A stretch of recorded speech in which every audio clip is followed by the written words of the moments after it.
दोस्ती में सहायता। एक बार की बात है, एक छोटे से गांव में बच्चे नामक एक लड़का रहता था।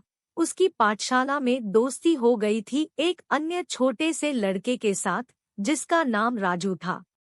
राजू बहुत ही खुशमिजाज और आदर्शवादी बच्चा था, जबकि नामक अधिक शरारती और खेलने खिलाने में रुचि रखता था। दोनों बच्चे अपनी अलग-अलग आदतों के बावजूद बहुत अच्छे दोस्त बन गए थे। एक दिन गांव में एक पौधा लगाने का अभियान चलाया गया। दोनों बच्चे भी इसमें शामिल हुए। राजू ने अपने साथी के साथ एक पौधा लगाने का निर्णय लिया, जबकि नामक ने उसके साथी के साथ खुद एक पौधा लगाने का निर्णय लिया। कुछ महीने बाद पौधा उगने लगा और उसके फूल खिलने लगे। राजू के पौधे की स्थिति अच्छी थी, जबकि नामक के पौधे की स्थिति थोड़ी दिक्कतों में थी। नामक के पौधे को देखकर राजू बहुत ही उदास हुआ और अपने साथी की मदद करने का निर्णय लिया। राजू ने नामक की मदद की और उन्होंने साथ मिलकर पौधे की देखभाल की। धीरे धीरे नामक के पौधे भी बड़े होने लगे और उनके फूल भी खिल गए। इससे नामक को एक महत्वपूर्ण सीख मिली कि मिलकर काम करने से सफलता मिलती है और मित्रता में सहायता करने से दोस्ती मजबूत होती है। इस कहानी से बच्चों को यह सीख मिलती है कि साथी की मदद करना और उसके साथ आदान प्रदान करना बहुत महत्वपूर्ण होता है। एक बड़े जंगल में एक छोटी सी बंदरिया रहती थी, जिसका नाम चिंटू था। चिंटू बहुत ही खुशमिजाज और उत्साही थी। उसके पास हमेशा हंसी मजाक और खेलने का समय रहता था। एक दिन चिंटू ने अपने दोस्तों के साथ एक नया खेल खेलने का सोचा। वे उस खेल को झूला झांक नामक रखे और सभी बंदरियों को उसमें शामिल होने के लिए आमंत्रित किया। झूला झांक खेलते समय चिंटू ने एक ऊंचे पेड़ की ओर इशारा किया और बोला, आओ देखो, मैं ऊपर से झूला करता हूँ। बंदरिया उत्सुकता से खिली, लेकिन वे सभी समझती थी कि चिंटू उपयोग करेगी किसी रोप या डाल का। लेकिन चिंटू ने दिखाया कि उसका मानसिकता कैसे काम करता है। वह एक छोटे से डाल पर खड़ा होकर झूलने लगा। बंदरिया हैरानी से देख रही थी और तभी चिंटू ने उन्हें दिखाया कि आत्मविश्वास से किसी भी मुश्किल को पार किया जा सकता है। इस कहानी से बच्चों को यह सीख मिलती है कि आत्मविश्वास और सही मानसिकता से हम किसी भी चुनौती का सामना कर सकते हैं और सफलता प्राप्त कर सकते हैं। एक छोटे से गांव में एक छोटे से लड़के का नाम रमेश था। रमेश का सपना था कि वह अपने गांव का नाम रोशन करेगा और अपने माता-पिता को गर्वित महसूस कराएगा। रमेश बचपन से ही बहुत ही पढ़ाई में लगा रहा था और उसकी मेहनत उसके अच्छे अकादमिक परिणामों का कारण बन गई। वह गरीब परिवार से था, लेकिन उसने कभी हार नहीं मानी और हमेशा सोचा कि उसकी मेहनत उसे सफलता जरूर दिलाएगी। जब रमेश कक्षा 12 में पहुंचा, तो उसका सपना था कि वह अपनी पढ़ाई के बाद शहर जाकर अध्ययन करेगा और एक उच्च शिक्षा प्राप्त करेगा। लेकिन उसके पास पर्याप्त धन नहीं था। रमेश ने अपनी मेहनत और परिश्रम से स्कॉलरशिप प्राप्त की और उसने अपने सपने की पूरी दिशा में कदम बढ़ाया। उसने अपनी पढ़ाई को जारी रखकर अच्छे अंक प्राप्त किए और अंत में उसने एक प्रसिद्ध विश्वविद्यालय में दाखिला प्राप्त किया। रमेश की कहानी बताती है कि मेहनत, संघर्ष और सही दिशा में कदम बढ़ाने से हम किसी भी संघर्ष को पार कर सकते हैं और अपने सपनों को हकीकत बना सकते हैं। बड़े शहर में एक छोटे से लड़के का नाम आर्यन था। वह गरीब परिवार से था और उसके पास खाने का सामान भी कभी-कभी कम हो जाता था। परंतु आर्यन की दिल से मेहनत की ताकत उसे उसके लक्ष्य की ओर बढ़ने में मदद करती रही।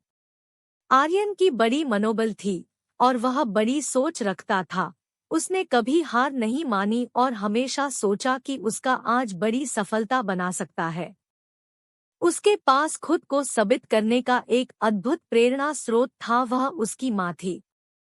आर्यन का सपना था कि वह एक दिन अच्छी शिक्षा प्राप्त करेगा और अपने परिवार की स्थिति सुधारेगा। वह रात रात भर पढ़ता और अपनी मेहनत में पूरी तरह विश्वास रखता था। आर्यन ने सरकारी स्कॉलरशिप प्राप्त की और अच्छे अंक प्राप्त करके एक प्रतिष्ठित कॉलेज में दाखिला प्राप्त किया। उसने मेहनत के साथ साथ अपनी पढ़ाई भी जारी रखी और अंत में अपने किस्मत को बदल दिया। आर्यन की कहानी सिखाती है कि संघर्षों के बावजूद भी यदि हम मेहनत के साथ सही दिशा में कदम बढ़ाते हैं और आत्मविश्वास बनाए रखते हैं, तो हम किसी भी मुश्किल को पार कर सकते हैं और सफलता प्राप्त कर सकते हैं। एक गांव में एक छोटी सी लड़की नामकरण रहती थी। वह बहुत ही उत्साही और सजीव बच्ची थी। उसकी माँ उसे हमेशा खाने में स्वस्थ आहार खिलाती और सच्चे दिल से देखभाल करती थी।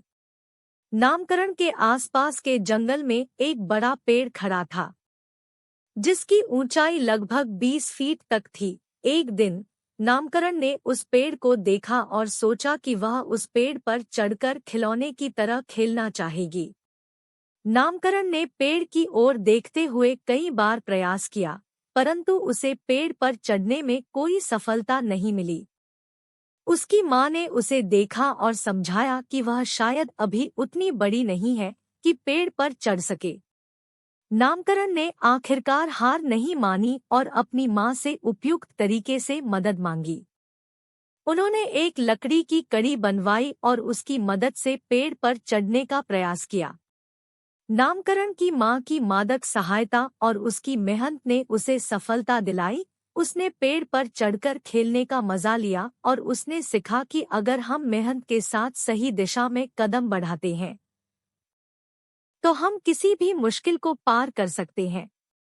इस कहानी से हमें यह सीखने को मिलता है कि हालात चाहे जैसे भी हो, हमारी मेहनत, संघर्ष और सही दिशा में प्रयास हमें सफलता तक पहुंचा सकते हैं। एक बार की बात है, एक छोटे से गांव में एक छोटे से लड़के का नाम विजय था। विजय गरीब परिवार से था, लेकिन उसकी माँ ने उसे सिखाया कि समय के साथ और मेहनत के साथ हर मुश्किल को पार किया जा सकता है। विजय की बड़ी मनोबल और लगन थी। वह स्कूल जाने के बाद भी काम करने में लग जाता और अपने माता पिता की मदद करता था। वह हमेशा यह सोचता था कि उसकी मेहनत और संघर्ष उसे सफलता जरूर दिलाएंगे। विजय का सपना था कि वह एक दिन बड़ा आदमी बनेगा और अपने परिवार को गर्वित महसूस कराएगा। उसने खुद को पढ़ाई में ध्यान देने का प्रतिबद्ध किया और समय समय पर मेहनत करता रहा। विजय की मेहनत और संघर्ष ने उसे उसके मानवीय और व्यक्तिगत लक्ष्यों की प्राप्ति में मदद की। उसने अपनी पढ़ाई पूरी की और अच्छे अंक प्राप्त किए। विजय की मेहनत ने उसे एक अच्छे कॉलेज में दाखिला दिलाया और उसके उच्च शिक्षा की ओर कदम बढ़ाने का मौका दिया। उसने अपनी पढ़ाई में मेहनत और समर्पण से काम किया और अंत में अपने माता पिता को गर्वित किया। विजय की कहानी से हमें यह सीख मिलती है कि समर्पण, मेहनत और सही दिशा में प्रयास से हम अपने लक्ष्यों की प्राप्ति में सफल हो सकते हैं, चाहे हमारे पास आर्थिक संबंध कितने भी कम क्यों ना हो। एक छोटे से गांव में एक गरीब लड़की का नाम रानी था। रानी की माता पिता की मृत्यु हो गई थी और उसका जिम्मा घरवालों के ऊपर आ गया था। रानी के पास कोई अधिक धन नहीं था, लेकिन उसमें संघर्ष की भरपूर भावना थी। रानी की पढ़ाई में बहुत शौक था और उसका सपना था कि वह अध्यापिका बनेगी, लेकिन उसके पास शिक्षा प्राप्त करने के लिए पर्याप्त धन नहीं था। रानी ने निरंतर मेहनत की और दिन रात अपने पढ़ाई में व्यस्त रही। वह बाहर की किताबें उधार से लेती और अपने सपनों की पूरी करने की कड़ी मेहनत करती रही। रानी ने सफलता पाने के लिए संघर्ष किया और एक छोटे से स्कूल में शिक्षिका के रूप में काम करने का मौका प्राप्त किया। उसने अपने कठिन परिस्थितियों का सामना किया और सपनों को हकीकत में बदल दिया। रानी की कहानी हमें यह सिखाती है कि अगर हमारी मनोबल और मेहनत मजबूत हो, तो हम किसी भी परिस्थिति का सामना कर सकते हैं और अपने सपनों को पूरा कर सकते हैं, चाहे हमारे पास सामाजिक और आर्थिक समर्थन कितना भी कम क्यों ना हो।